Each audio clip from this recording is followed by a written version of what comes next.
Cause 1 in the 6. Fit the runner, boy, you nigga, no question. You would run a motherfucker hot stepping. Hey, you never had a big enough weapon. Motherfucker never learned your lesson.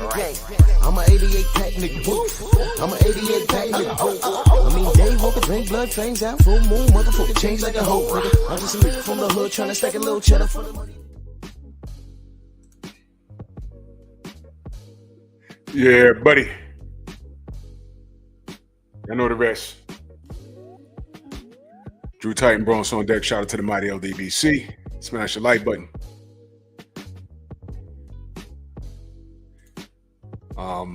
So everyone in the chat. Rod Neal, Jimmy Bernard, Steve Elder Mack, Mark Wonderlick, D-Man, Dank Father. Hold on, I'm getting these texts. Mark Wonderlick. Marcus, what's good?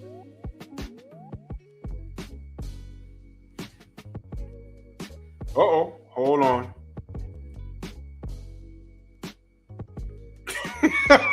You're not gonna believe this, brother. Oh crap.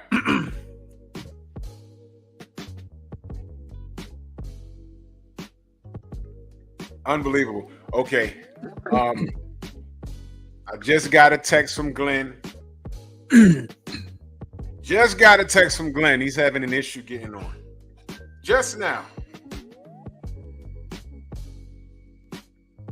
He said, I'm trying to do this, but I can't. I'll try and do it with you next week. I get somebody to help me with this, and then I'll do it next week. Wow. Hold on.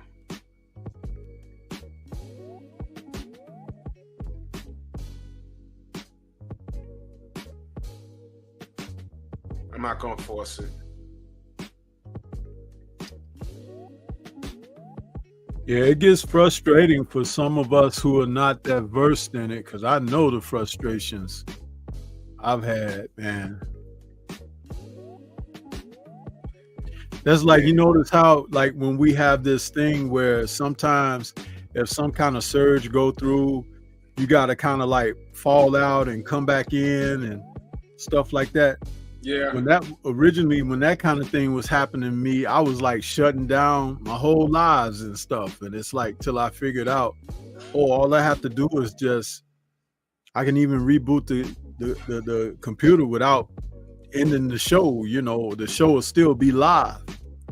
I remember you trying to figure that out. I remember that.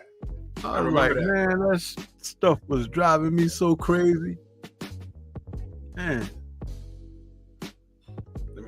What I did though was I sent him the link to the show so he can watch it.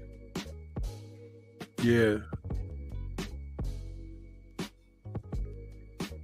And sometimes if he's watching the show and you put the link in the chat for him, that might be an easier way for him.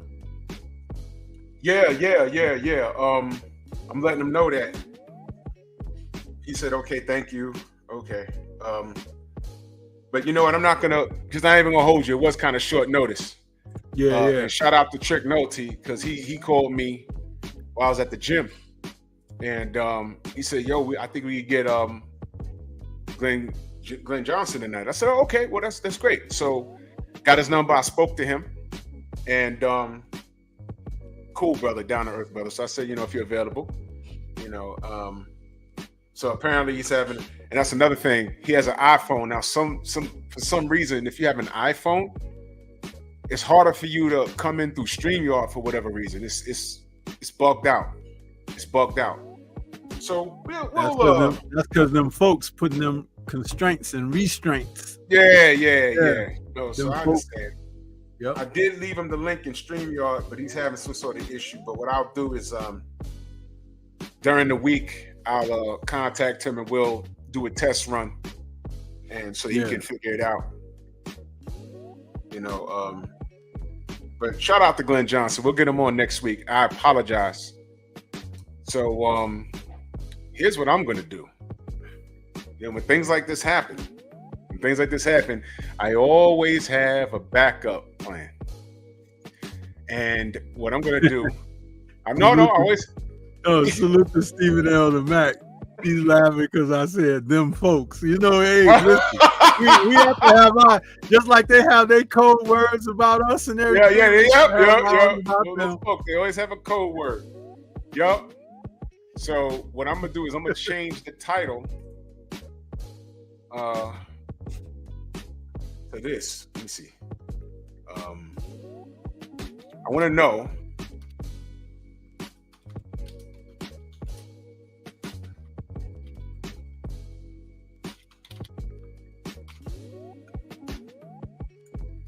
Okay, here's a new topic, y'all, and I want y'all to. There's a reason why I'm changing the topic of the show. The new topic, if you refresh your page, is how do you feel about Conor Benn? That's the new topic. How do you feel about Conor Benn? That's the new topic. I changed it both on both my channels because I was giving this a lot of thought. And again, salute to Box Fans Times 4, because it was him who sent me. Well, he sent me a super chat. And then he pointed out that Conor Benn moved up in the IBF rankings, I believe. And I said, what the hell? And I'm wondering, we was all wondering, how the hell is Boots, Eddie Hearn is losing purse bids. And I'm like, what's going on? He got money.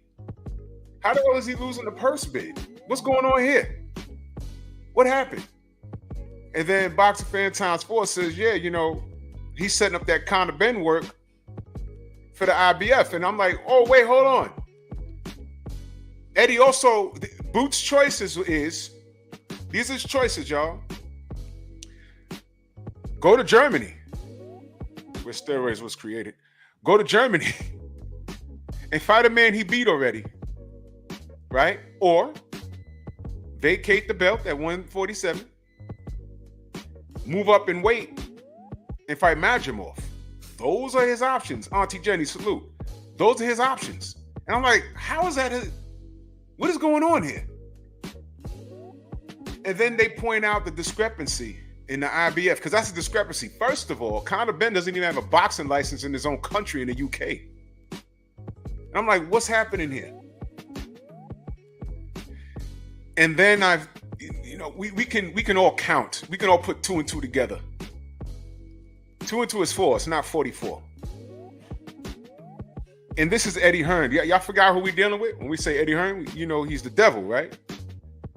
So I said, man, this is the bind they're putting Boots in. Also, let me remind y'all that Nigel Benn was running around with a gang called the Essex Boys. They might not be out in your face anymore. However, that don't mean that they're gone. That don't mean that they don't exist anymore. They're just more covert. So, just trying to figure out. Let's stick to the question. Are y'all cool with Conor Benn being around? Stormy, your thoughts? Well, I don't care for Conor Benn much at all. And it's funny because the dude, he's a cheater, man. Yeah.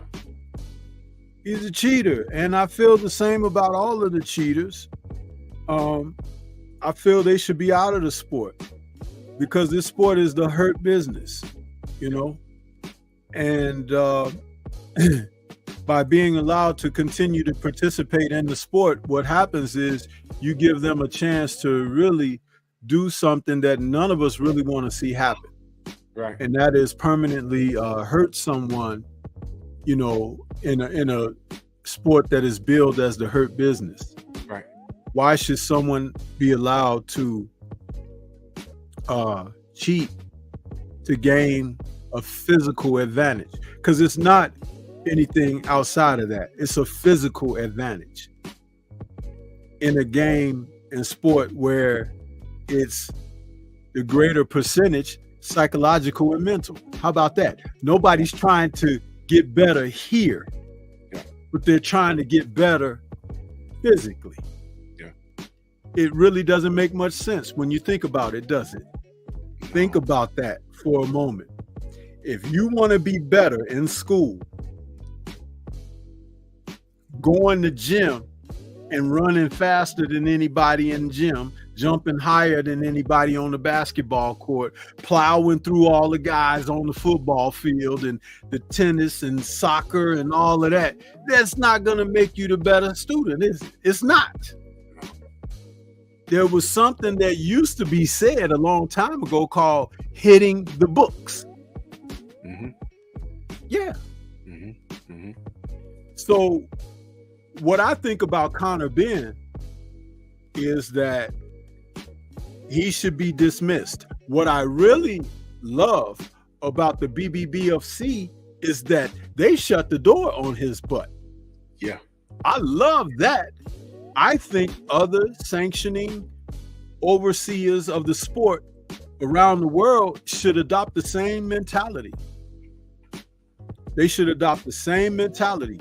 And let us not forget, it was okay when Hearn was going to bat for him and like lying to the public and coming up with all of these defense mechanisms and machinations that put him in a different type of light. Oh, it could have been this, it could have been that. Remember, just like Garcia, he had several different circumstances that he blamed the reason for popping dirty. Remember that? Yeah. He had several different.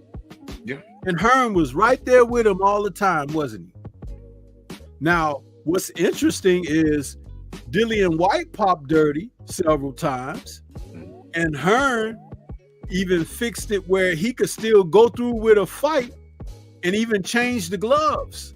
Yeah. On the night of the fight, just before the fight, was allowed to face that fight, receive the victory. It was never changed to a no contest. That's right. Even though we know that there were questionable circumstances. But because White was just signed to Matchroom, but wasn't a meal ticket for Matchroom. It's two different things you have to understand. Hearn has an allegiance to Ben that he did not have to Dillian White. His allegiance to Ben is similar of the same vein of what he has to AJ.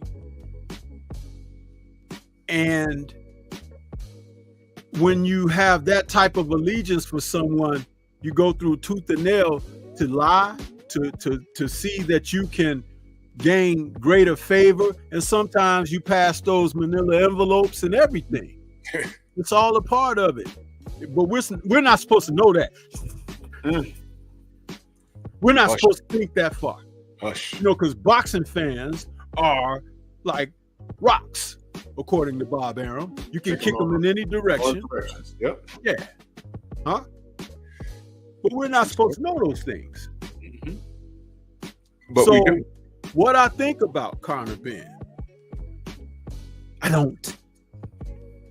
He's not worthy of my consideration or thought process.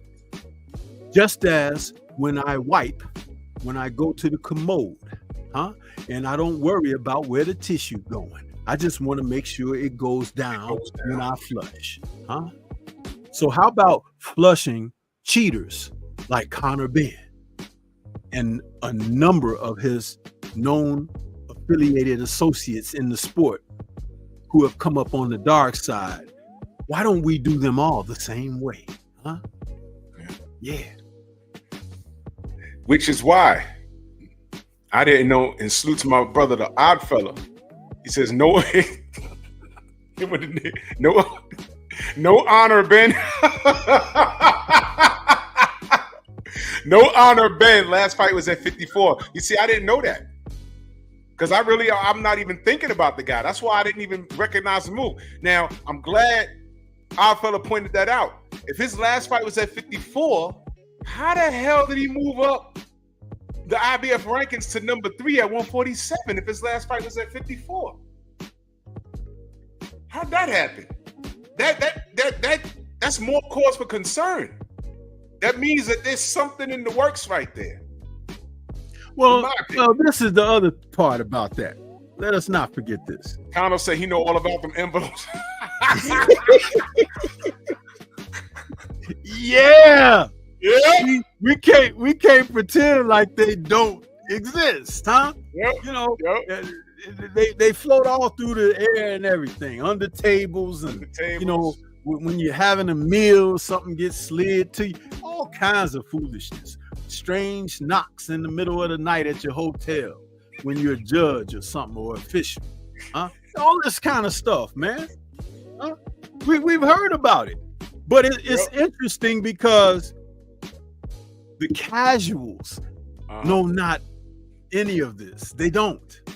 They just think that, man, you just hating on him, man. You just don't like him. You're right that I don't like him, huh?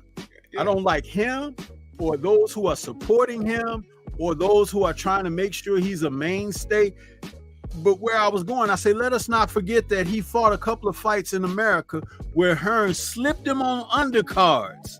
Right. Remember that? Yeah. Slipped him in there. You know, the fight card was made, and just a couple weeks before the fight, all of a sudden, Ben is on the card. I'm like, wait a minute. Like, what? How did he get there? What is he doing here? But they done brought him over here. See? And some people think like, oh, Ed Hearn and Matchroom, they're promoting some fights in America. Oh, going to Florida and everything. He's doing that so he could get this guy in the ring where they told him no over there. Now, I want y'all to understand, he's going to extremes to help Conor Benn, get him some work. Boots went to this man for help, and look at his options. So they obviously see more value in his fellow countrymen and gangster, remember his dad with the Essex boys, than the future, quote unquote, of the sport in Jerron Boots Ennis. You understand what I'm talking about? Do y'all see the potential play? Salute the Felix Nunez in that super chat. He says, so you're telling me it wasn't just too many eggs? It wasn't just too many eggs? I don't know. I guess they think we stupid. Eggs? They said, you know how many eggs he had to have eaten to pop? He must have smashed up eggs and put them in an IV, all kinds of weird stuff. Unbelievable. My brother Let me just help out with that too, about the eggs excuse, huh?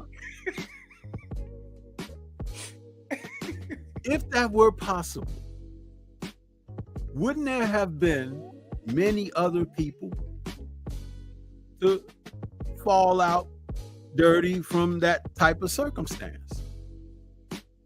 See, what it comes down to is what I've said that nobody else really repeats, and I'm glad, because I can repeat it myself and it be factual. No one ever says, my bad, I fucked up, I need help, I was looking for an edge. No one ever says that. The first person to say that could be given consideration for a reprieve. But that doesn't mean be dismissed of wrongdoing. It just means being considered, because you're showing humility and admission of the fact that you did wrong. You see, I can't forgive you if you haven't claimed what you've done. Right. If you haven't taken ownership. See, I told you before, there are numerous trainers out here and coaches in the sport. Very few teachers anymore. And there's very little teaching anymore. Because do you remember there was a time, your generation is just near with mine, that when you went to school and you had coaches and everything, your coaches wanted you to do your best and everything, but there also was a little bit coming from the coach that had some merits of integrity. And that was important because you were still growing as a kid. Yep. And you're participating in sports and things of that nature. You have to learn what teamwork means. You have to learn how to be trusting of those that you're interacting with and things of that nature, because those kind of characteristics and principles of ethic follow you in life. Yeah. And in life is when you get a chance to apply that. Well, if you got coaches and trainers of today that don't show you those things, then you are at the mercy of the world. And the world is a horrible place. The world is a horrible place. You're not going to go out into the world and learn morals, ethics, virtues, and values. You're not. People understand coaching, Stormy? Let me read the super chat because you're touching on something that's very... Sport is a direct reflection of life. And salute to my brother Trillwell, LDBC enough. He says, salute Drew and the Sensei, LDBC versus everybody. Stand on it. Now, coaching. I don't think, you know what you hear a lot about today's kids? These kids are a bunch of Buddhists. They're a bunch of Buddhists. I come from a time where once that bell rung at school and you went to football practice, that wasn't your gym teacher anymore. If you F up on that field, he let you know about it. And there was a bunch of F-bombs and get your ass in line. What the F you doing? You know better than that. And he was talking to you. It was never a good day on that field. But you know what? When you won the game, you was down there on that field trying to win because you didn't want to get yelled at. But 4 years of that, doesn't that build character? It builds character. And I'll tell you something else. When you're in practice and you mess up and you got to do drills over, everybody got to do drills over because you messed up. So you're taking it as a team. And then your teammates begin to yell at you too and say, come on, man, get it together. Everybody start picking everybody up because nobody wants to feel the punishment that comes from not being on. You see, that's missing today. It's missing. It's a valuable lesson of transition where you go from, like it was written in the chat a moment ago, by Rudy G's. He says, accountability means everything. Yes, it does. Because if I'm upholding my end of the bargain and my teammate is upholding their end of the bargain, even when we fail together. When we succeed, we take ownership of succeeding together. Now, when we're talking about the sport of boxing, all of that means even more because it's a one-man participation type of a deal. So that means that what's being instilled in that one man has to be good stuff. It has to be. Quality stuff. So then when they go out, what they commit to doing is representative of what they've learned, what they've practiced, and how they've prepared and come to apply. See, there is a reciprocity in that whole thing, which is why you hear me say a lot of times, the coaching is shit. And that some of the fighters are lacking a great deal. And you're not going to learn it by osmosis. It ain't going to just come to you with an epiphany in round 6. It's going to hit you suddenly and you be like, oh, this is what I've been doing wrong. Let me get it together. It doesn't work that way. Why do you think no, Andrew Gray, the Giants still need my high school coach because he get put in jail. Because at that point, if the world is paying these guys millions of dollars and they can't get it together, my old high school coach would literally bring a gun to practice and be like, all right, you mofos, if y'all don't get this together, y'all ain't gonna live to spend this goddamn money. What are they paying y'all for? but they paid me to do a job. And you're not going to like it because you're going to keep doing drill after drill from high school to junior varsity to high school, and you're paying millions of dollars to lose? No. Because poor work output reflects what? Leadership. And if it's a lack of leadership, watch this. Who was Riddick Bowe's first coach that we paid attention to? Stormy? What was his name? Futch. And Futch walked away. Why? Because Bowe's bad habits and apathetic approach to the sport and his aloofness, basically being goofy and stuff, and Futch was like, man, I'm too old for this. He's like, I ain't got time to to be hanging around with this kind of foolishness. Around with the foolishness. And Riddick Bowe unraveled. Wouldn't that affect, if Futch stuck around for the paycheck, wouldn't that be a direct reflection of who he is as a man? Absolutely. So now, do you see the problem with coaching today? I'm talking to the audience. Y'all see the problem with the coaches today? You see the problem? Now watch this, double-edged sword. All everyone said was Deontay Wilder had a right hand. You know what I was saying back then? I said, well, look, Mark Breland's there. Y'all giving him all this praise, right? If y'all see problems, why? First of all, he keeps winning. If y'all see problems, why aren't y'all on Mark Breland's bumper? Then all of a sudden there's a falling out. All of a sudden y'all on Mark Breland's side. Wait a minute. But I know the deal. He didn't try to fix anything. Right? Poor work output reflects leadership.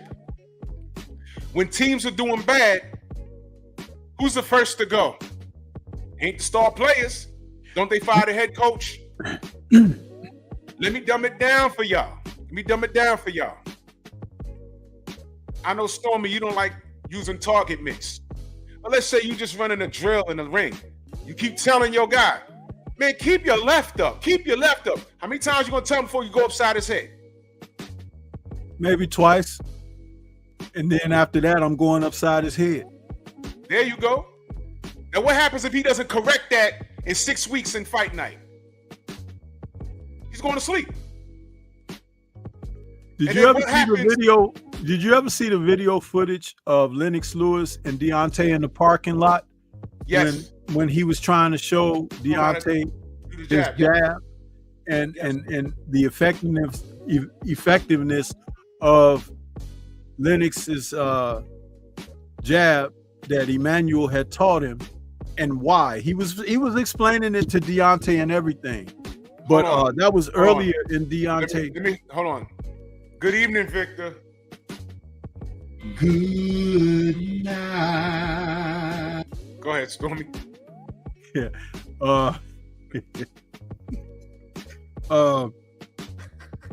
Lennox was trying to show D that, and they were in the parking lot. It looked like it was late in the night. They were out there talking and exchanging info.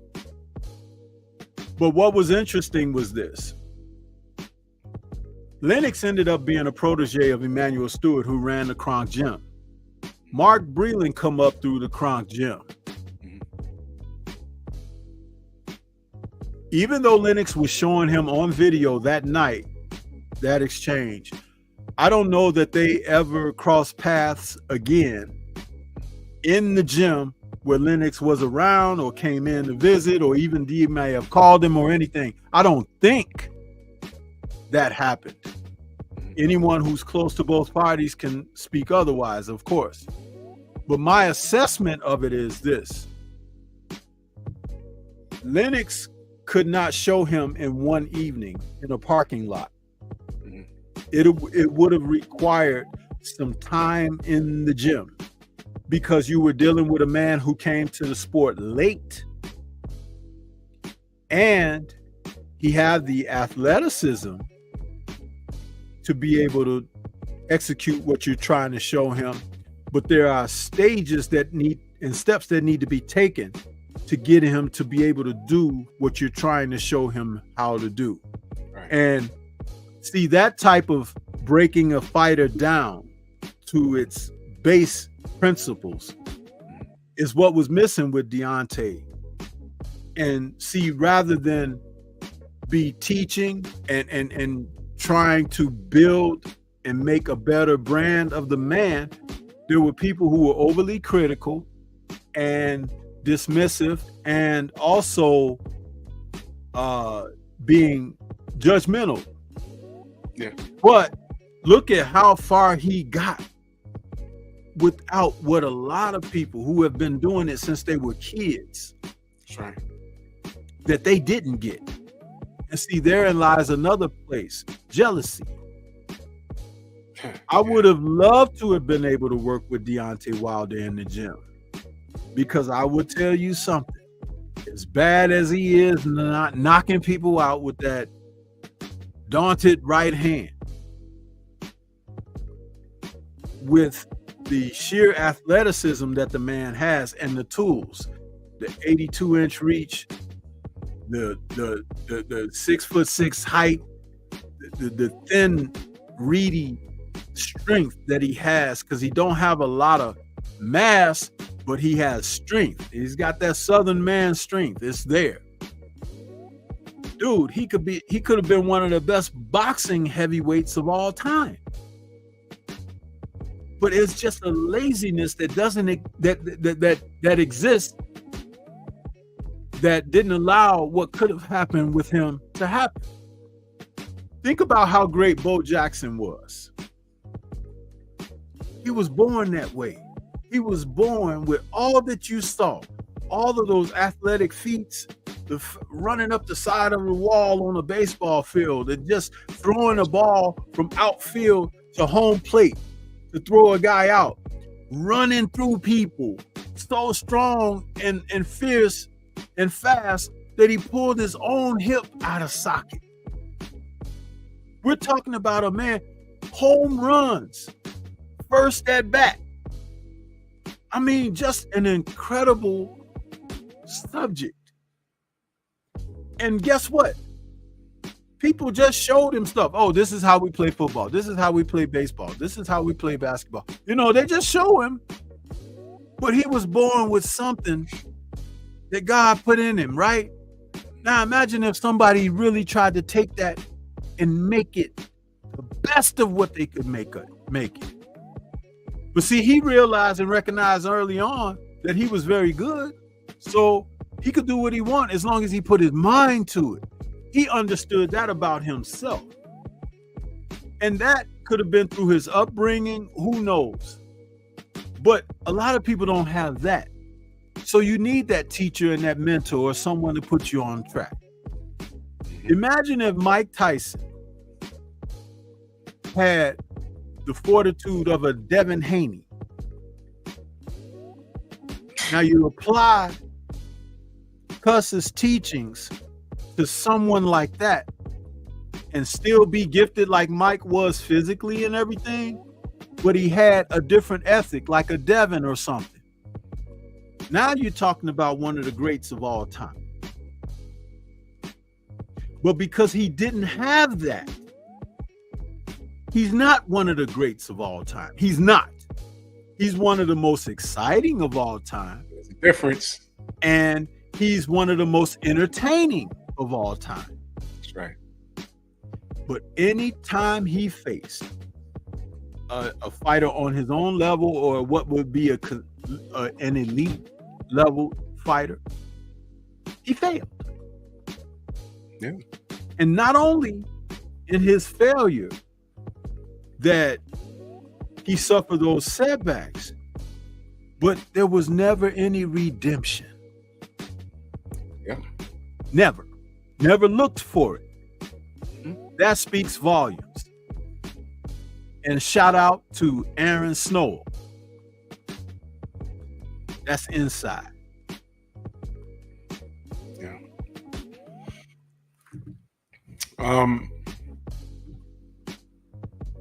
No, Victor. Athleticism. Deontay Wilder is athletically gifted.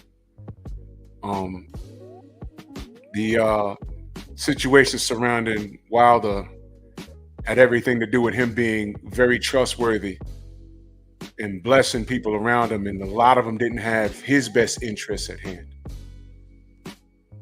And that's the long and short end of it on that. And I can say that for a fact. And Mark Breland was not that guy. We all know what's going on with that. We all know what happened with that. And this man really got it out the mud.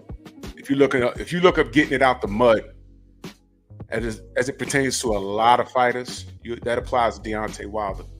Even right now, people are trying to ish on his name, and it's not fair. It'll never be fair, but life ain't fair. And I can tell you right now, let it be known that what was just spoken of about Deontay Wilder was not criticism of Deontay. It was reflection, right, of the experience of Deontay. That's what that is. See, a lot of times people can hear, but the mind isn't open enough to receive the true message. Correct. See, being able to receive a message means that, first of all, there has to be a cooperation. What does that mean? Open-minded to receive. A closed mind rejects. Right. And a closed mind doesn't learn. You have to understand that. You see, Deontay's had some difficulties, but he's still around. With this, according to what people say, I never said it. According to what people say, with his limited skill and starting late, look at what all he's accomplished. And it took a whole entire machine to try and take him down. Try and take him down. But like I said, time reveals all truth. You know, none of the greats went undefeated. I hope you know that. And if you're saying, what about Floyd? Look, he got away. I guess I could say I'm happy for him. But what would have happened if he stuck around? We don't know. Because there was a few things that I wanted to see him do. He just didn't do it. So, you know, he got away with it because he's Floyd Mayweather. But he calls himself TBE. That's just a fancy phrase to me. That's just a fancy phrase to me. All right? Because when it comes to this game of boxing, he don't match up, man. He don't. Was he great in his era? Yes. Yes. But there's a whole lot of things that I wanted to see him do that he didn't choose to do, and I let that go. But when I say respect the world, respect the road travel, look at his road and look at the help that Floyd had, and look at Deontay's road, and look at the help he didn't have, and look at how he was treated by his own American audience, Black American audience. So he was fighting uphill the whole time. And for him to go through that, and I met the brother on a few occasions, for him to still be smiling, there's not that many people that can do that. Anthony Joshua loses to Usyk and he's throwing belts out the ring and it turned into a WWE promo.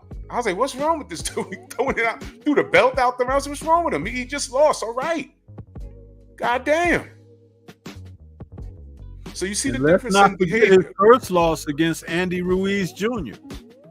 Do you know that he regrettably said, after all the foolishness that he, Matchroom, and Hearn had taken the entire boxing community through, when he lost to Andy Ruiz Jr. in Madison Square Garden, he had the nerve to sit there and say, I wish it were Wilder. I wish it were Wilder. And I said, look at you now, you idiot.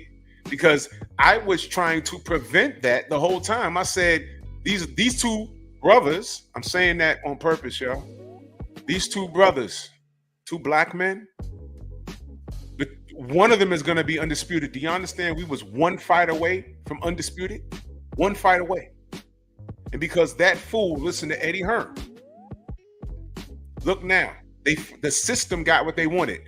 We can say we had a white heavyweight champion. The Ukrainian who was undersized. That's how they want. Even Fury found out, you're still a gypsy. I don't care how white you are.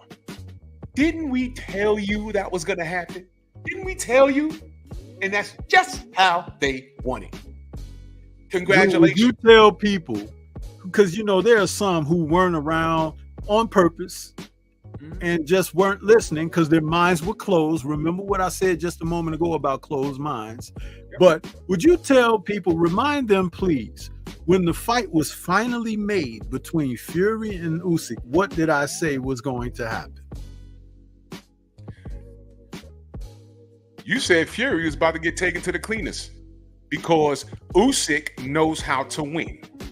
Now, the whole time, did you ever hear me say Usyk is a cheater and a racist? Nope. I always gave Usyk 100% credit. I knew his position in the sport. He's not flashy. He's a family man. His country's going through something horrible right now. Everything matched up. Everything matched up. And didn't I tell you that these people are symbolic? And guess what, y'all? I don't have a problem with him saying I'm an undisputed champion. He never did anything wrong. He never said anything racist. He's not out there in the streets acting crazy. When he's not fighting, you don't hear from him. Much like Artur Beterbiev. And there's one more thing about Usyk too. He's a man of God. He's a man of God. When he was kissing his cross, they said he was taking an inhaler. I said, damn, how dare you? Check this out. Now, Fury, whatever God he serves, is he's a man of that God, but we've seen him not be of God, haven't we? We've seen him do things that are opposite, opposing. That's right. Publicly, privately, business-wise. That's right. And guess what? There was still mercy on him in that bout against Usyk because he was supposed to be stopped. Round 9, brother. That was bad. And there are people that are saying, even still, because you know they're supposed to have a rematch coming up, possibly. We say possibly because sometimes things just go a different way with Mr. Fury, don't they? That's right. But not to get too far off track. People are still thinking like, all he has to do is do what he was doing that was so successful before he had that horrible round 9. As if the horrible round 9 didn't happen by Usyk doing something. I talked about it in the post-fight. I've said it in a few videos aftermath that one thing that Alexander Usyk told the man going in, he said, "Don't worry, Tyson, I will not leave you alone." Remember him saying that? Yeah. Now, what that was supposed to mean to people who don't understand, he was going to be at him all night long. He was going to be there. Regardless of what you think you're going to do, don't worry, I will not leave you alone. I'm going to be there. See, his bit of trash talking and everything doesn't necessarily translate smoothly because, you know, English is not his first language. However, all you got to do is look at how the man fought. Early in the fight, he was touching Fury everywhere, to the body, the chest, the head, arms. He was hitting him. But the punches were about being placed, not trying to knock him out. Fury had a few good rounds that he began to string together after like the third or the fourth. And they got to thinking, oh, here we go. Now Tyson is starting to dominate until Usyk began to put some meat on his punches. Because he had to establish where he could hit him first. Gauge, touch him. Old coaches will always say, just keep touching the guy. Keep touching the guy. George Foreman was touching Michael Moore all night long. And Michael Moore thought in the 10th round, comfortable. He done hit me with his best stuff. He can't do nothing to me. Let me go in here. Boom! Yep. And to this day, Michael Moore still say it was lucky that made George win that fight. He got outsmarted. He got outsmarted. That's what happened. Yeah. Just like when Fury got hit, he didn't know where it came from. Yep. That wasn't supposed to happen. He's just a blown up cruiserweight. They used to say the same thing about Evander Holyfield. But in that third fight with Riddick Bowe, In an exchange on the inside, Holyfield hit Bo with a short left hook on the chin. Boom! Down goes Bo. Wasn't that his first time getting knocked on his ass like that too? Yep. See? Yep. Down goes Bo. That was crazy. You see, this is when I say these things that I talk about, there's a lot of merit and there's a lot of supported evidence of what I'm talking about. This is not just a guy blowing something out into the wind. I say what I say because understanding from both sides, and this is not to get off of who we were talking about, because it's still about Conor Benn, yes. But when we're talking about this sport of boxing, fighters who are brought through the proper way will always have a stake in things. Fighters who are on the wrong side of the tracks, they get further and further and further away from the actual path that they need to be on. Yep. Which is why I say fighters like Conor Benn should be dismissed. Your favorite, the God in some folks' mind, Canelo, should be dismissed. That little Julio Cesar Martinez should be dismissed. Oscar Valdez, plenty of them. They need to be gone. Those are cheaters, people. You know, just dawned on me. I remember when Jarrell Miller finally got cornered, because they were on his bumper the whole week, and he finally admitted it. My bad, I'm sorry. He ain't fight for like 4 years. But at least he said what? My bad, I'm sorry. Now, how do we handle it? We said, man, look, we was rooting for you, but we didn't want you to kill AJ. That's what we said. Yeah. All the rest of these guys, it was boar meat. I ate bad cows. It was iced tea. And they still stand on it. I ain't even gonna get into the Ryan Garcia thing. Even when companies have come forward and said, no, that's not in our product. What are you talking about? And they're standing on it. And these guys getting 6 months, 1 year. And their fan base is like, nothing to see here. Okay. Jarrell admitted it. We ain't seen him for like 3.5, 4 years. Main event Mark with that super sticker. Salute to you, good brother. See what I mean? This is the nonsense come on now. So now we're going to bring the conversation full circle. How do y'all feel about Conor Benn? Because now we got eggs. This man does not have, listen, y'all. This man does not have a license to fight in his own damn country. He's fighting in Florida. And now Eddie Hearn, who's finding a way for him to get paid, somehow he moved up to number 3 in the IBF. And shout out to Oddfella, because I didn't know his last fight was at 54. But he moved up the rankings in 47. In Boots, who went to Eddie Hearn and said, yo, take care of me. Right, I'll take care of you. Here's what I got. Don't worry about Brian Norman. Don't worry about Mario Barrios. Don't worry about Stanionis. I got you a rematch with Karen, okay, in Germany. What? Or here's what you can do. Vacate the belts. You can fight Madrimov. Now imagine this. Boots, you beat Madrimov. You do it better than Bud. You're a rock star. But Eddie, I want to be undisputed. Never mind that. Hey Conor, just stay on the line. Just be quiet. Never mind that. Go to 154. I'll get you a Bud fight. Conor, get ready. Get ready. Don't worry. Don't worry. You fight in Vegas. What do you say, Bud? I mean, what do you say, Boots? The spear. Right in the poop chute. Right? Dynamite. Dynamite. Right up his buttocks. Dynamite. On my... What?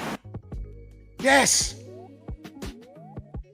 putting the Royal F, the Queensberry Royal F, Queensberry Matchroom right in the butt. Remember when I told you I just did the live? I said, who really runs boxing? Y'all want to say Tank? Y'all want to say Floyd? Y'all want to say Canelo? No fighter runs boxing. I'm going to say it more. If y'all didn't get the live stream, what I was saying was, no fighter runs boxing. No. That was my point. You can say Canelo. You can say Tank. It's no fighter runs boxing. Man, when Hearn and Matchroom are done with Jerron, his name gonna be Sandals. That's all I'm gonna tell you. Let me tell y'all something. Whatever Boots does next, and I don't wish this. Double A Vibe said my British accent sucks. I'm a dick for doing that, but whatever, man. Listen. I'm just warning y'all. I'm preparing y'all. And let me be clear. I hope it does not happen. But what I'm about to say is a reality. It's a possibility. Whatever Boots decides to do next, he could lose the next fight. And then everybody's going to hit him with a landslide of, I knew he was overrated. And y'all not factoring in the position he put himself in. Because he went to Eddie. And he's not educated enough to do this shit on his own. I said, what he should have did was hit up Bill behind the scenes and say, oh, Bill, I'll throw you some cheddar for some game. Because, you know, you got to pay for information. There's no harm in that. Y'all pay for school in America. We pay to go to college to get a degree. We get hundreds of thousands of dollars in college debt to get a degree.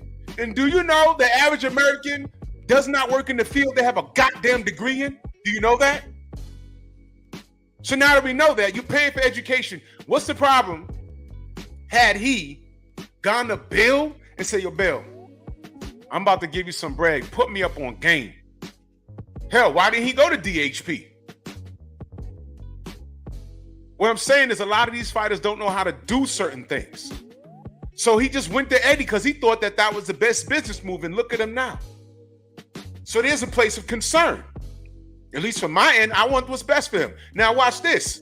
He's about to lose a title that he didn't win in the ring and didn't defend in the ring. What the hell is going on? And Boots Smokey next up. Look at his options. How the hell? When I heard he lost the purse bid, I was like, yo, how the fuck what? How does he lose a purse bid? What is going on? And then Box Fans Times 4 says, yo, he's dealing with Conor Benn, and Conor Benn moved up in the rankings. I said, oh my God. Y'all don't see what's going on? Okay, fine. I can see clearly now the rain is gone. Now watch this. You don't feel sorry for Boots and he made his bet, he got laying it? Okay, let's do that. Let me holler at you Shakur fans. Y'all think this is a shoe-in victory for him on his upcoming card? Are y'all paying attention? Well, he done burnt his bridges. He can't call Bill up for game. Yo, what should I do, Bill? I'm a free agent now. What should I do, Bill? He burnt that bridge. He's blocked. Bill ain't even gonna change his number. He just blocked his ass. So now he's gonna go fight in Saudi. He's supposed to steamroll his next opponent, right? He's already cooked. They done told you he's boring. Now, let me reiterate this, y'all. I never said he's boring. I don't like how Shakur's moving as a person. You never heard me say that kid's trash. As a matter of fact, when everyone's saying, oh, he's a runner, I said, nah, he's boxing. You can't tell me that Shakur is boring and he's running. Meanwhile, y'all tell me Willie Pep is the best defensive fighter of all time and he's a top 50 all-time fighter. Don't tell me that. Oh, Willie Pep won a round of boxing. He didn't throw a punch. It was all defense. Oh, wow. That sounds good, right? How the fuck did he win a round if he didn't throw a punch? Is there video of this? But that's what y'all tell me. Bert Sugar, not Kurt Sugar. Bert Sugar. Live and died by that story. I said it sounds great, but Shakur's boring. Really? Okay, if that's how y'all want to play it, are y'all awake yet? Are y'all awake? I don't like how Shakur's moving as a person, as a fighter. I have no problem with him. When they dragged him about the De Los Santos fight, I was like, nah, don't do that. He won. It was De Los Santos' job to cut off the ring and land something. Don't care. That was his job. He was supposed to beat Shakur. He couldn't do it. I don't care. Tank says, hey, man, go fight. Don't rematch De Los Santos and I'll fight you. What's the matter, Tank? You want to give Shakur his first L? Shut up. Stop it. But the groundwork has been set. Now he's going to Saudi. There's no protection. What I'm saying to you guys is maybe if this guy that Tank is fighting gets to 12, what if they rob Shakur? What if we know we saw Shakur win 10 rounds, but he wasn't engaging like how people wanted him to? What if that Sunday I'm saying, yo, he got robbed, bro? Are y'all going to care? Or the champion's going to sit back and say, yo, we told him to engage. Hold on a minute. How do you score a fight? What's the criteria? Can y'all name the criterias right now in the chat? What's the criteria of scoring a fight? Stormy will be back. What's the criteria for scoring a boxing match? Can y'all name them? There's real criteria. In every fight that Shakur won, he met that criteria. I don't care what y'all saying. But what happens now that code is on him? What happens if he goes to Saudi and gets into a dogfight with this dude and they see a bunch of eye candy? And they say, you know what? He won the drama of the fight. So maybe this loss will make Shakur behave like how we want him to behave. How do you want him to behave? Not like Willie Pep. You see my point? Not like Willie Pep. What did they do to Shakur? His last outing, they showed people leaving the arena. I'm like, why are they doing that to him? Why are they doing that to him? Now, mind you, I'm speaking the facts. I don't like how Shakur is moving outside the ring. I don't like it. That has nothing to do with what I'm seeing. Fair enough? Y'all really need to pay attention. That's humble, right? That's what they like to do to us, right? He's going to Saudi. They're going to get him right over there. Another thing is, what if he goes down there and start acting out of character? Trying to engage. We don't know what kind of chin he has. You know what we do know? We know mentally, if he's putting the grinder, we know mentally he might not be able to take it. All that crying and shit he does, he did it after the Olympics because he blew it. I don't like to lose. I was like, bro, stop. He's going to live to regret that.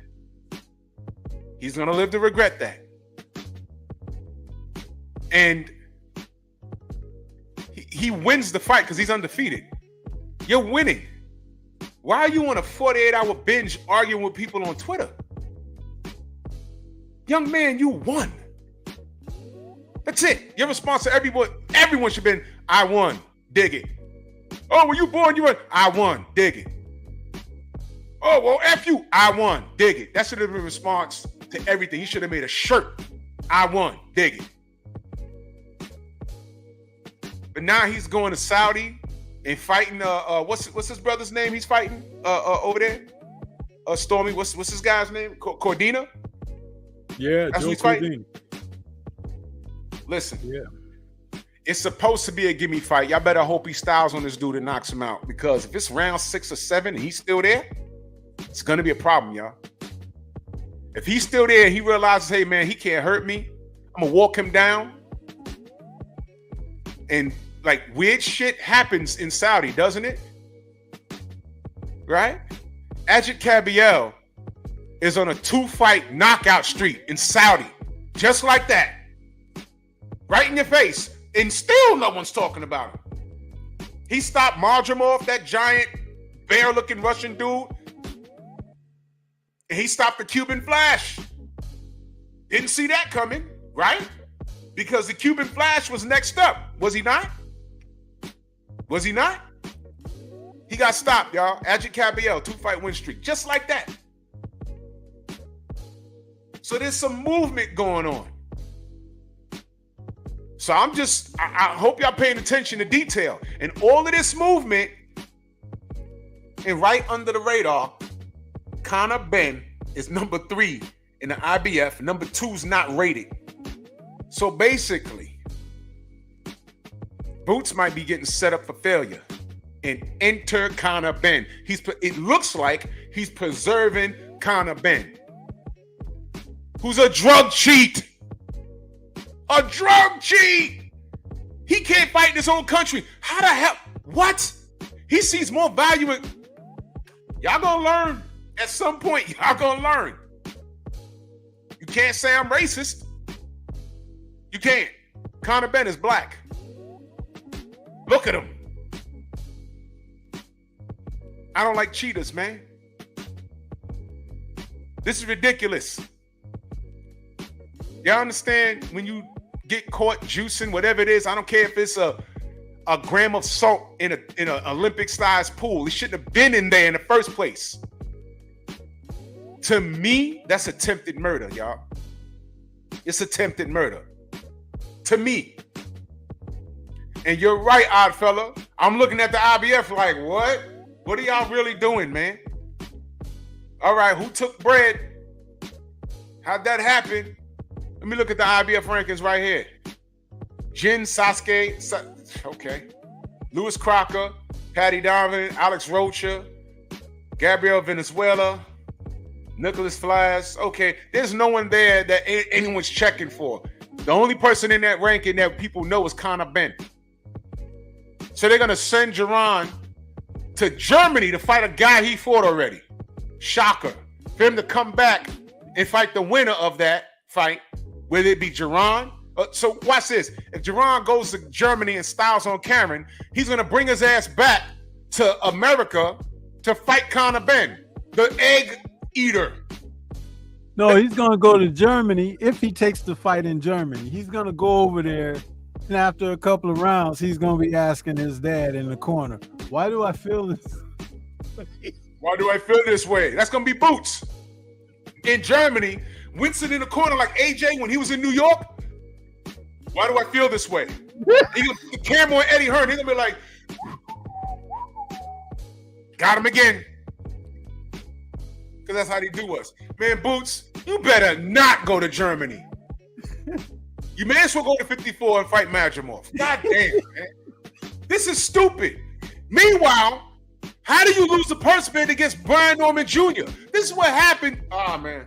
So listen, since he wants to enjoy being compared to Roy Jones so much, have him, Boots, personally have a conversation with Roy Jones and ask Roy, why did you never go to Germany to fight Henry Mosk?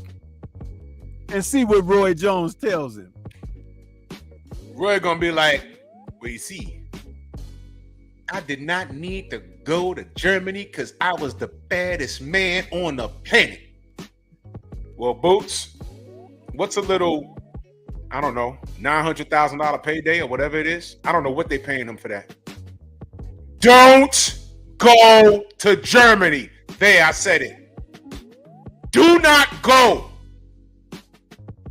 Don't go. Y'all must have forgot. Go!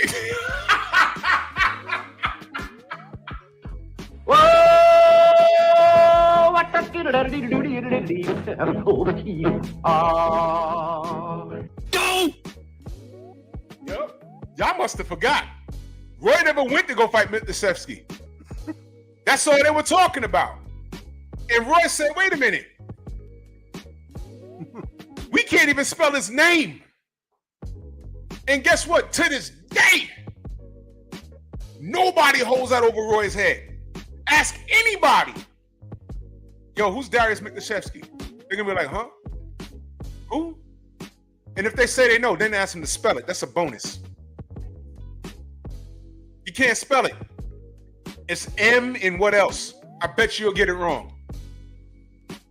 You can spell Darius, But his last name for y'all, Coach K. You know why we call him Coach K? His real name is Mike Krzyzewski. It is spelled nothing like how it sounds. There's like 8 K's in it. It's all consonants and like 3 vowels. If you put his name on Wheel of Fortune, you'd lose. Let me get a K. 8 K's. Ding, ding, ding. V. 1 V. Ding, ding. Vanna White's looking like, what the fuck is this? Who is this? Mike Krzyzewski. Darius, at boxer, 90s. Roy Jones ducked him, allegedly. Darius Miklashevsky, KZMKZITUZZZKAA. Some stupid shit like that. And Roy ducked that guy. Nobody was checking for that guy. Only HBO said that. Matter of fact, shout out to Wheel of Fortune. Where's my clip? Yeah. And forfeit. N.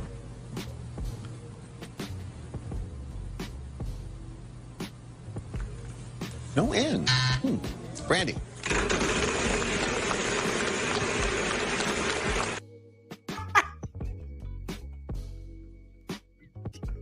No N. That guy just knew. He knew that word, didn't he? He was like, oh, this one easy. My daddy told me this when I was 3 years old.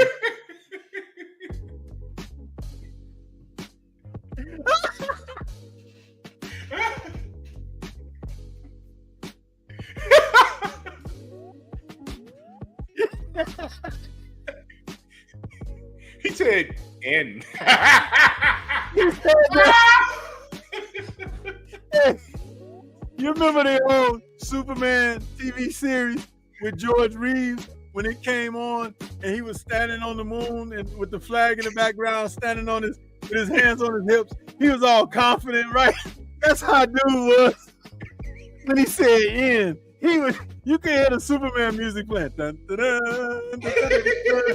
He was like, N.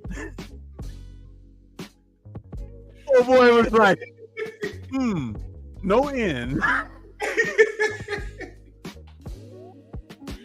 Oh my God. Oh, I hate life. It's crazy. You mean my daddy lied to me? What the hell is a clam nigga?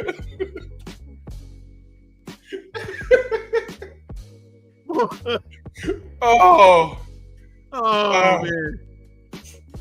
boxing, please. Oh God.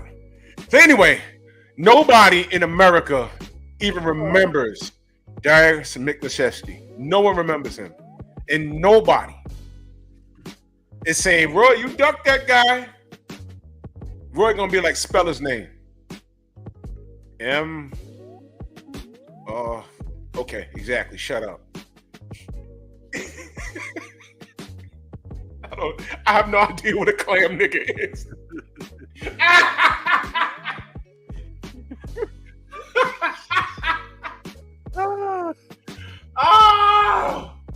Oh my God.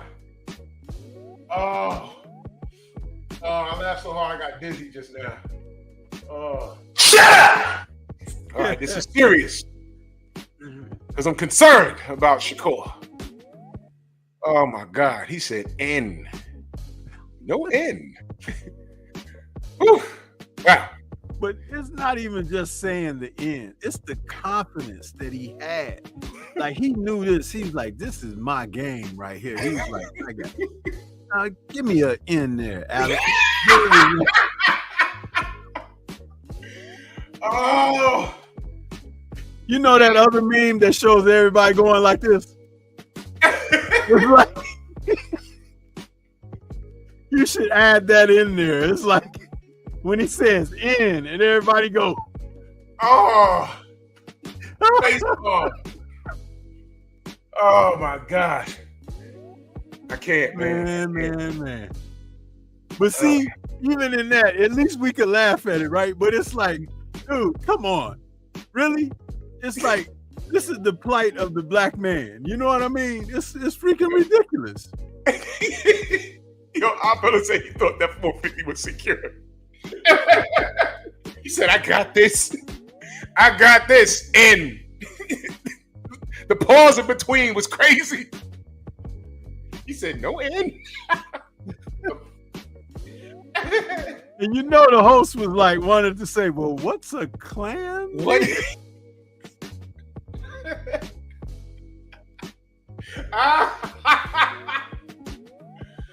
Oh, you saw the other one with dude said, I like to solve. He said, go ahead.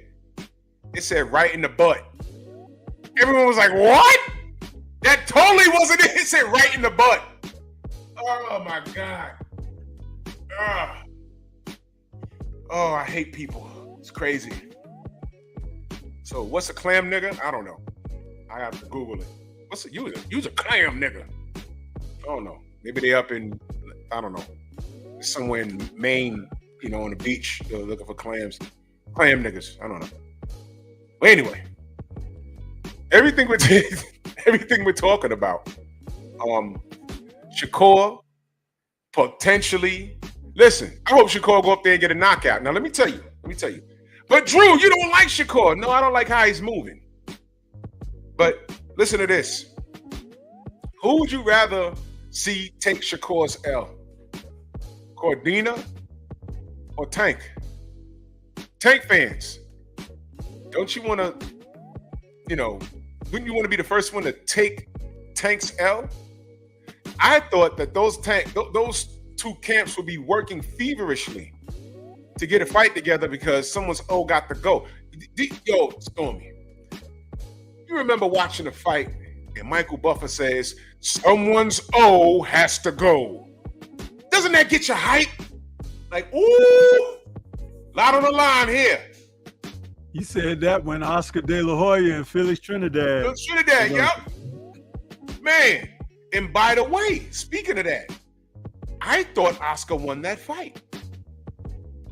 I thought he won the fight. They punished him for running the last 3 rounds. I said he won enough rounds. Which he actually did. He ran. It's like, did. You know how they say Shakur runs, Bud runs, everybody runs that's black, right? Yep. Oscar was literally running in there. He was literally running and not fighting. He did everything but turn his back and go like this, just high stepping. He did run the last 3 rounds, but he secured enough rounds early in the fight. I said, Tito got to run and just like DDT him or something. Tito got to cut the ring off and get him in a gunfight because he's down. He didn't. He let Oscar with his back turned. Back to the ropes. He let him off the hook. I said, Oscar won this. Rounds 12, 11, and 10 were an eyesore.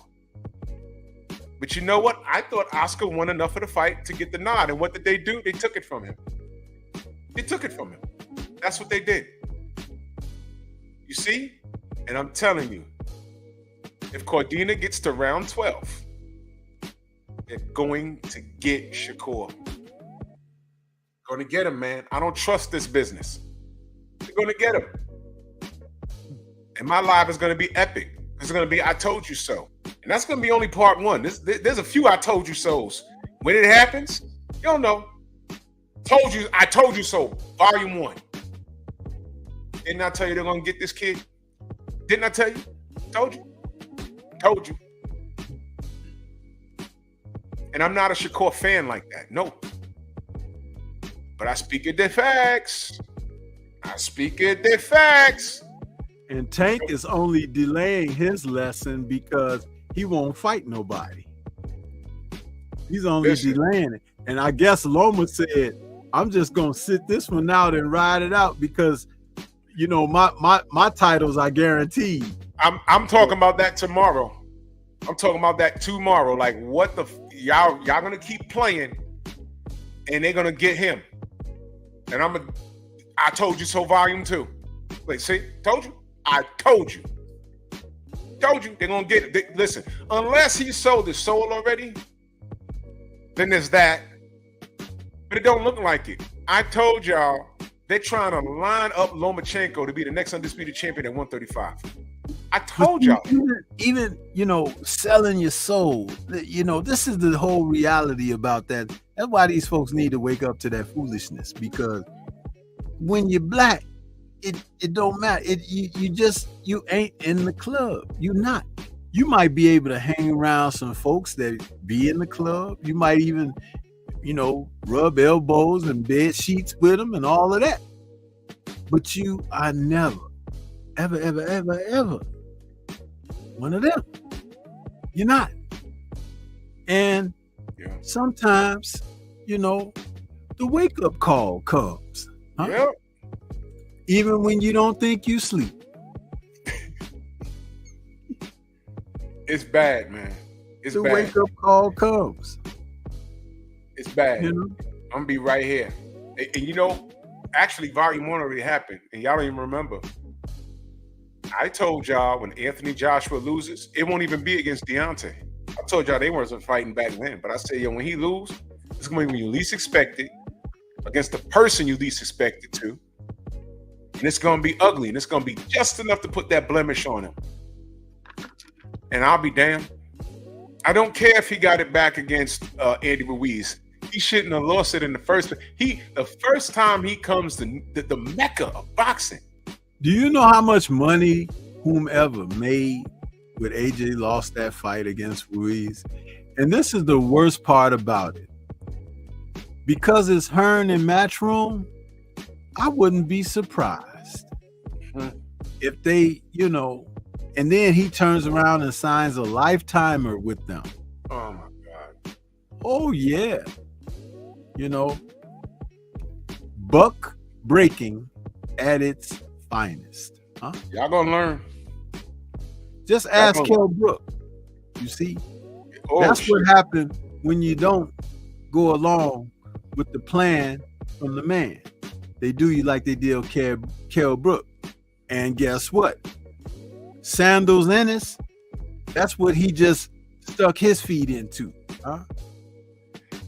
I don't understand, man. These fighters, we know more about the landscape than they do. Nobody on Boots' team say, yo, bro, don't go over there. Don't do that. You mean to tell me there's no? Why do you think I just mentioned he should have called Bill or something to get game? Go over to DHP. Do that. Why the fuck did he go over to Eddie Hearn with that man's track record? Why did he do that? It goes to show you these dudes really don't know what they're doing.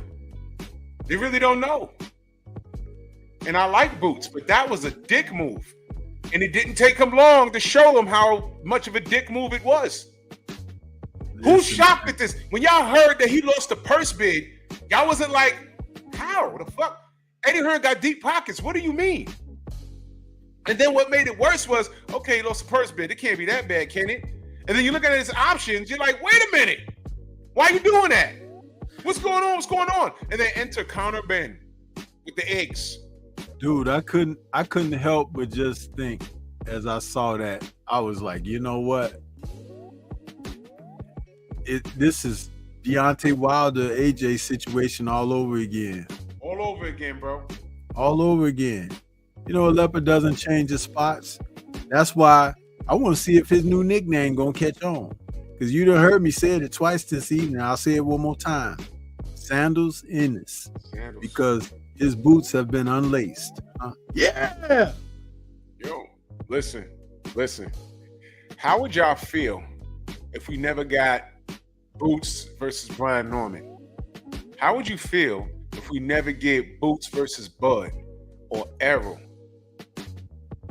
or Stanionis at least or Barrios? Do you know all of those? Brian Norman Jr., Stanionis, and Barrios all have the same story. They said, why that fight not happening with you and Boots for unification? You know what they said? Eddie lowballed us. That's what they said. They don't talk to each other. They're not friends. How the hell do they have all the same story? They lowballed us. Eddie's going to tell y'all, well, nobody wants to fight a Boots. We know that's bullshit. Mario Barrios don't want to fight. Why not? Stanionis, why not? We know Brian Norman wants to fight. Come on. Get the money up. You know what happened. And you know why I believe everything Brian Norman says? Because we know Eddie Hearn. And now we're looking at the results. Oh, okay, don't worry about that. Go to Germany and beat a guy you already beat. Right? Or vacate and go to 54 and fight Madrimov. Those are your options for low money. Low money, by the way. And mind you, if he don't beat Karen, it's going to be Karen who's going to be the new champion versus who? Conor Benn. And then Conor Benn gets in the mix with Stanionis and Barrios and Brian Norman. And where's Boots? Well, Boots has to he has to get back. You know, he lost one, you know, but he has to come back, and I believe he'll come back. You serious? And I will tell you something else that nobody wants to hear. You go to 154 and fight Madrimov, you lose to Madrimov. You lose. Yep. You lose. Yep. He's gonna lose to him. Because you know why? Hearn was definitely certain that Madrimov was gonna beat Terrence Crawford. Yep. It was Remember a tough how fight adamant for he Crawford. was? Crawford won that fight on his experience. Boots don't have that type of experience. Boots got a lot of knockouts over guys that you're supposed to knock out when you're in that kind of position that he's in and given scheduled fights that he's been scheduled. Watch this, Stormy. Where's Madrimov from? He's from the same place Triple G is from over there. He's one of those, you know, who gives a fuck to stand guys, right? Yep. Let me tell you something. In the same circumstances, they're not going to get him like that twice. They're not going to nod against him twice. But right place, right time, did enough to win the fight. That's my opinion. It is what it is. They ain't going to do it again. They're not going to no. He gets to the cars with Boots, they're going to take it from him. And that's Eddie Hearn. That's Eddie Hearn. You see, he may not even make it to the cars with Madrimov. Yeah, that's another thing. Aren't we saying that Boots ain't been tested yet? Yep. I would rather him get tested at 147 than to go up to 154 against Madrimov, because now we know Madrimov he's not a fluke. The guy can fight. The guy can fight. DOG, he says, I know the culture of Eddie. They don't fuck with us. Sabotage us so we don't become great. It's UK first, Conor. It's for the Eubanks. Bro, they still got that fight on the plate. This guy juiced up, man. His head grew, man. Manny Pacquiao took so many steroids. He looked like the Hulk. You put the Hulk's head on a Smurf body. That was Manny Pacquiao. You take the Hulk's head and put it on, what was that dude's name? The Smurf that was always looking for smoke. What was his name? I don't remember his name. The Smurf that was always beefing with the tattoo on his arm. Put the Hulk head on him. That's Manny Pacquiao. I was like, how he out here looking like a caveman? His head grew. Of course he was on steroids. Drew, you don't know that. Y'all said the same shit about Barry Bonds. Manny ain't never popped. Barry Bonds never popped. He was just caught up in Balco. Shut up. Man, y'all gonna wake up. Y'all gonna be forced to wake up. Congratulations. Boots was just set up for failure. Now Boots has to make a decision, and now he has to win. I'm gonna say the same thing about Boots, and y'all might not like it, but it's the truth. Boots has beaten everybody he fought, but he's never been. What do you think we mean when we say been tested? I want to see what happens. All right, Floyd Mayweather was tested a few times. We seen him caught with some really good shots, and he showed a hell of a chin. He really did. Floyd Mayweather has some dog in him. I'll give him that. Hefty. Thank you, Rico. Hefty Smurf. That's Hulk's head on, Manny Pacquiao was Hulk's head on Hefty Smurf's body. Now, Floyd Mayweather been tested. We've seen him get hit with some shots. We've never seen that with Shakur. What's going to happen? If he get clipped, what's going to happen? I don't like to lose. Ow. I didn't know he hit that hard. Ow. he could get hit. They be like, yo, hold on. Can't get that off. I want to know. Shakur might be a dog. You haven't seen it. Boots might be a dog. He might get dropped and then get up off the floor. Watch this. I doubt it though. Hey, Felix Trinidad been dropped several times. He got up and whooped his opponent's ass. It's just in certain fighters. They get defended. How many times he been in the Holyfield been hurt? Bert Cooper knocked the shit out of him. I was like, oh no, whoa. He came back and put it on Bert. Michael Moore versus Bert Cooper. Some fighters just have it. I don't know if Shakur has it because he ain't been caught yet. I don't know if Boots have it. So when I say these guys haven't been tested, that's what I mean. I can say that about Floyd Mayweather. I said, well, he got clocked and he kept coming. He got right back on it. I can't say that about Boots. I can't say that about Shakur. I can't say that about Tank. Until he gets knocked around and has to come from behind and win. I'm not saying he don't have it. I'm saying I haven't seen it. Fair enough? I haven't seen it. I know what happens when Devin gets hurt. Uh-oh. Devin quit? No. He fought a person on drugs and overweight. Didn't quit. He went to the cards, y'all. But y'all don't hear me. Dogs. And now you're going to send this boy over to the Saudi? Y'all know what's about to happen? Y'all just saying, oh, well, he's going to style on him. He's going to, okay. Y'all better hope he does. I hope he does. I'm still sticking to this. I don't want Tank's Ogon or Shakur's Ogon unless they take it from each other. Fair enough? There's still hope.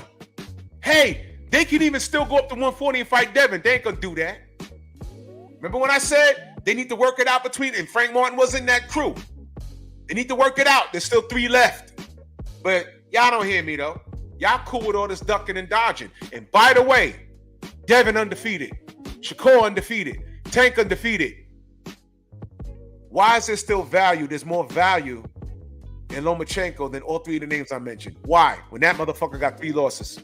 Huh? What? Y'all don't know the assignment. But okay, soak in it. Because Loma beats both of them. You know how he beats them? Want to know how? The machine. The machine. The next time Loma goes 12 with any one of these dudes,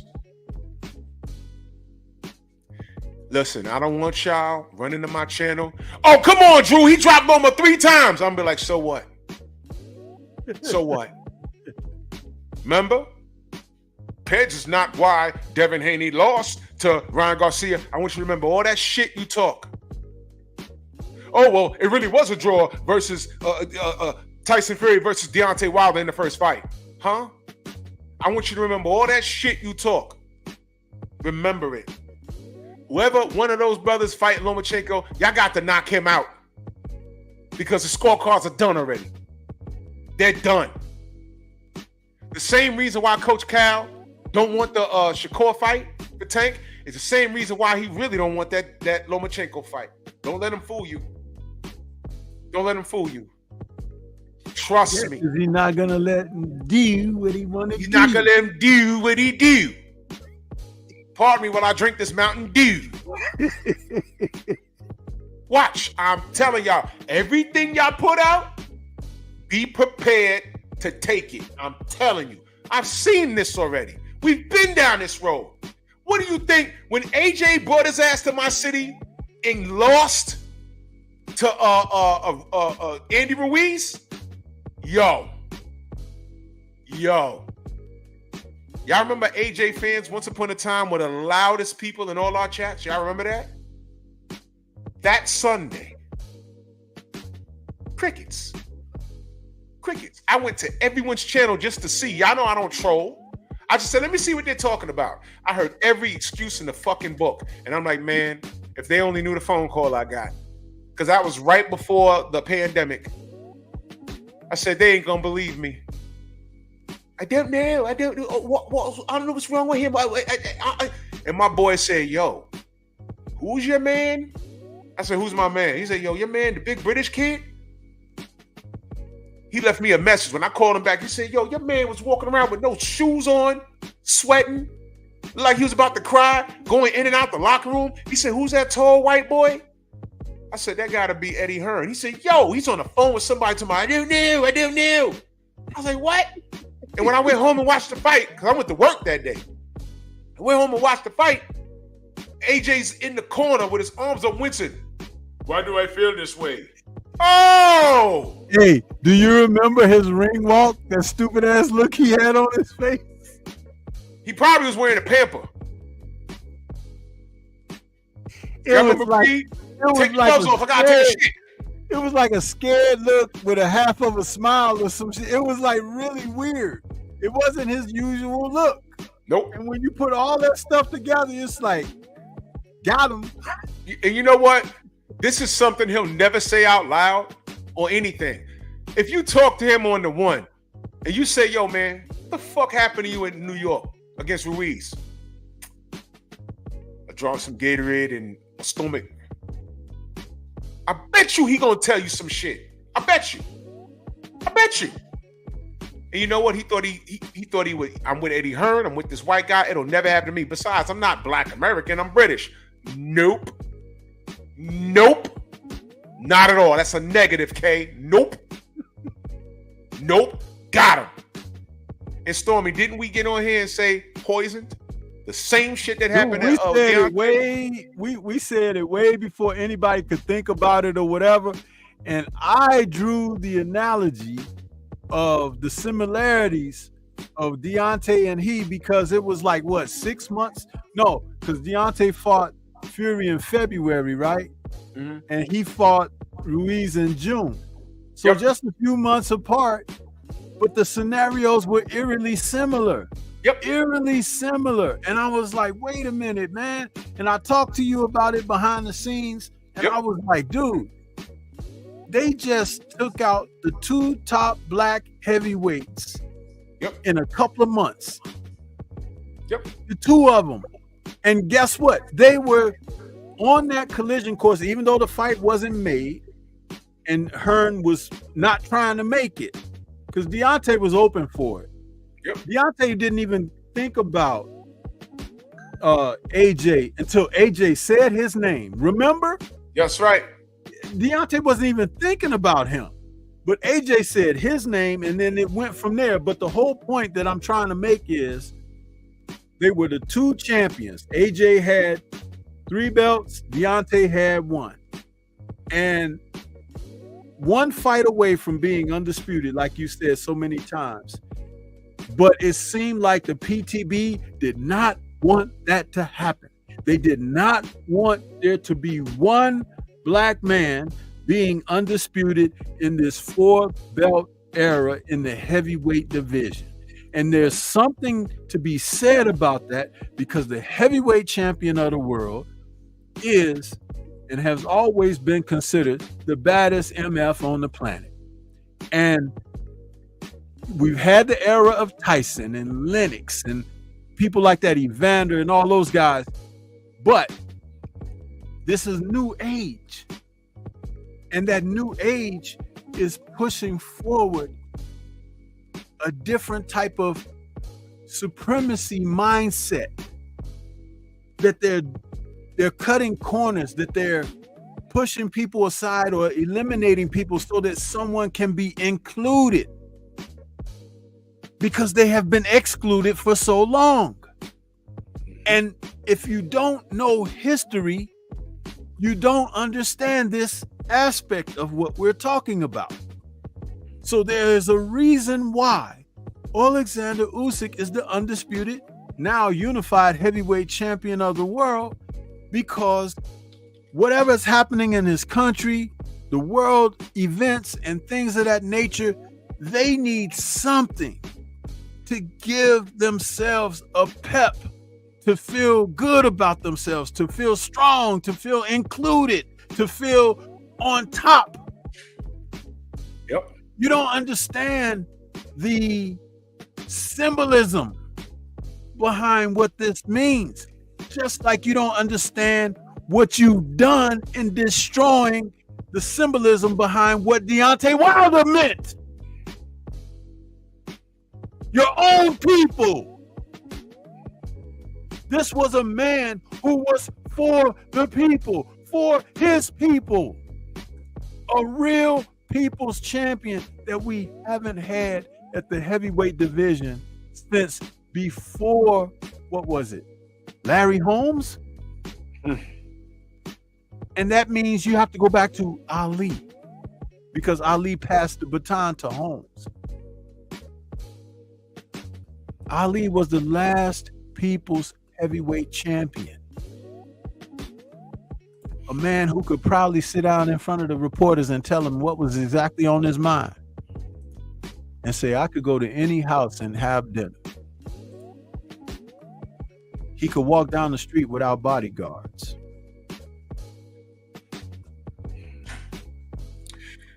If y'all don't believe, and salute to Darius Gillard in that super chat. Myself, he said, Drew, please read my theory of Tank versus Ryan scorecards.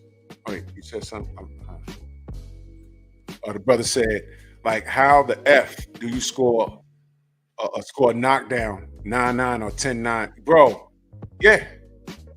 By the way, I'm glad you mentioned that, Darius. Because I stand on this. Coach Cal says, oh, that cape is on Tank now. There's an element of truth to that. When Tank knocked down Ryan in the second round of their fight, somehow that was a 10-9 round. How the fuck? That tells you if Ryan made it to round 12, they were going to rob him. It don't work like that for Shakur, y'all.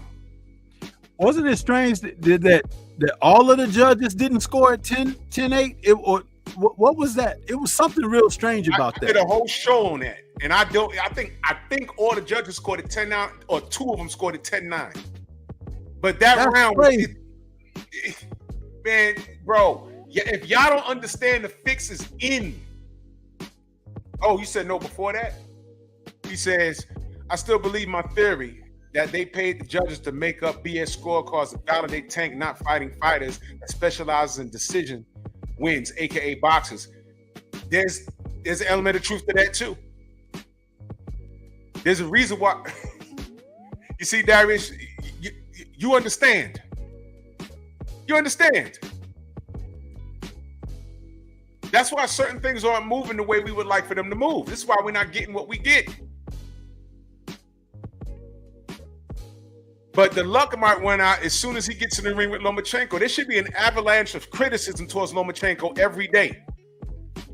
Every day it should be, but it's not. Aaron said one judge had a 10-10. Jesus. That's robbery. And by the way, for those of you that think that if you think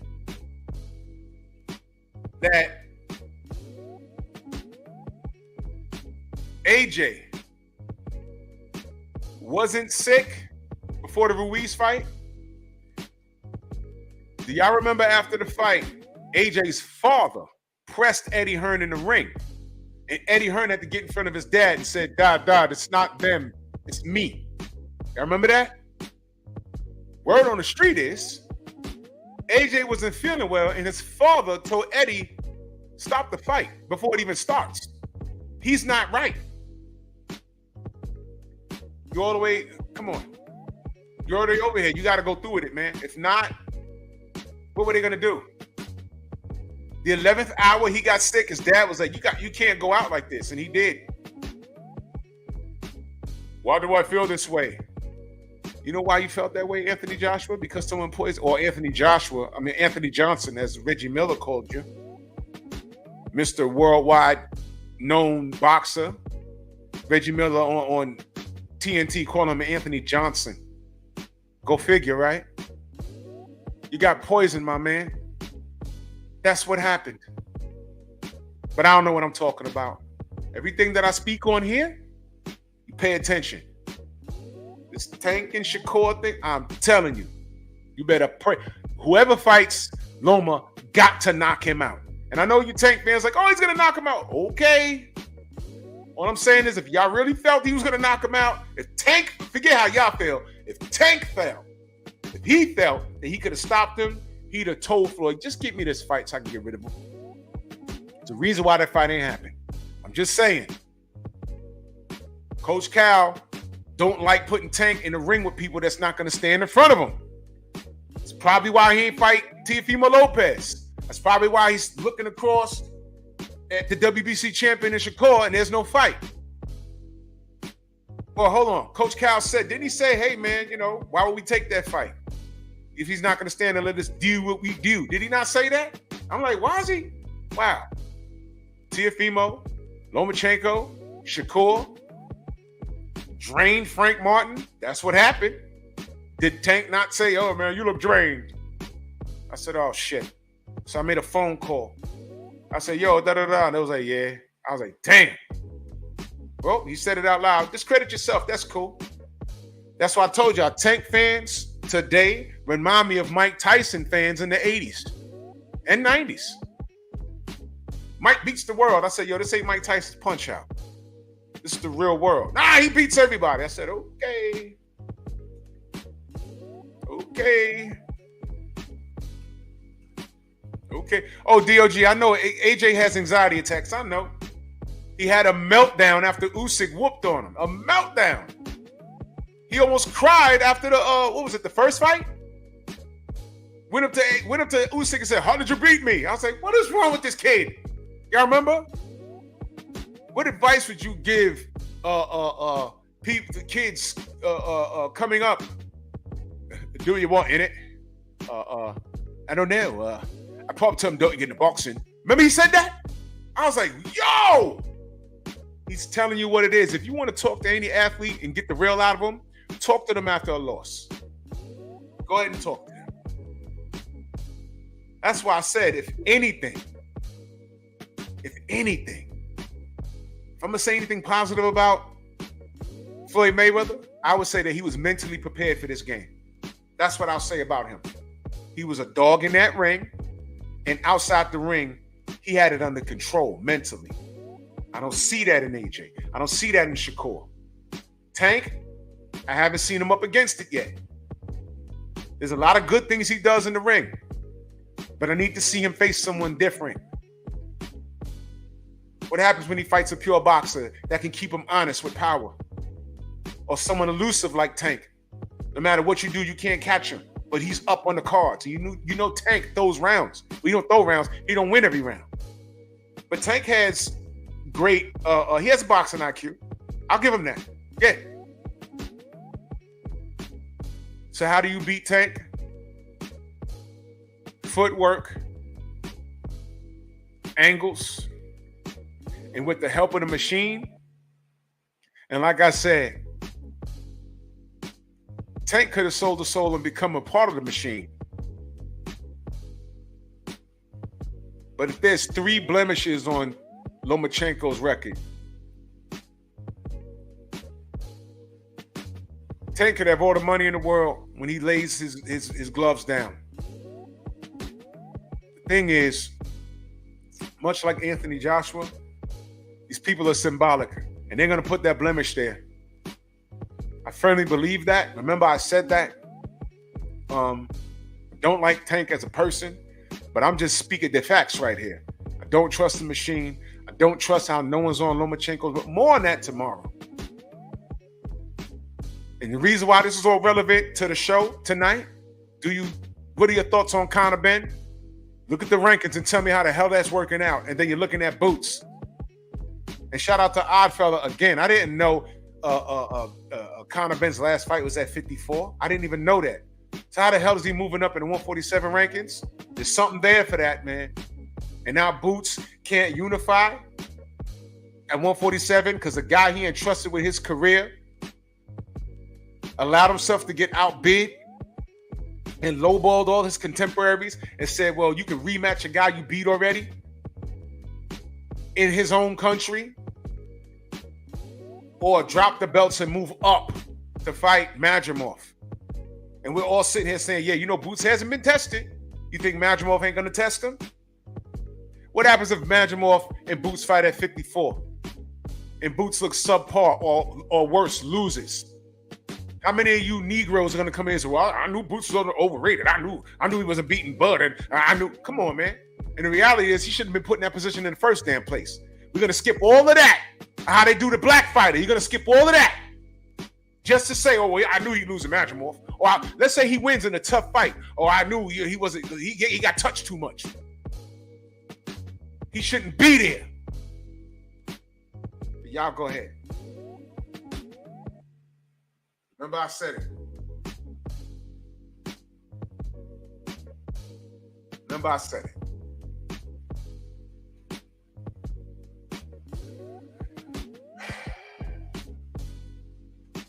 There you go.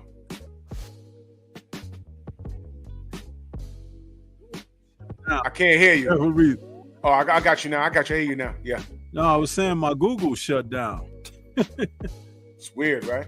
That's what happens when we all stop. They don't like what I was saying. You remember what I was saying earlier? It's like they're like, hey, let's pull a plug on. Shout out to Miguel.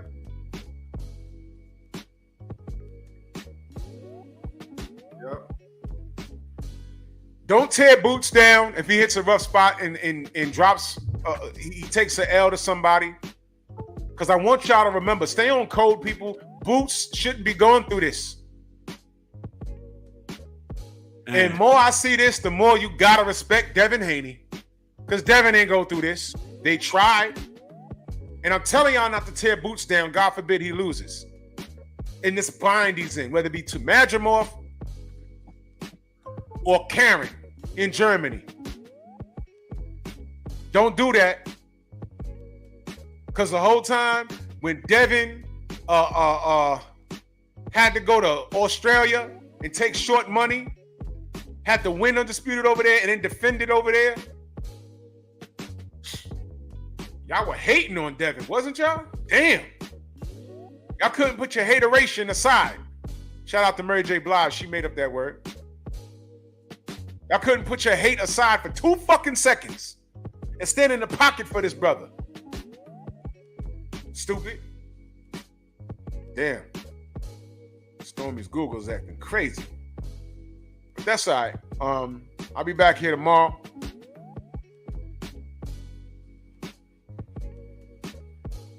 Hold on.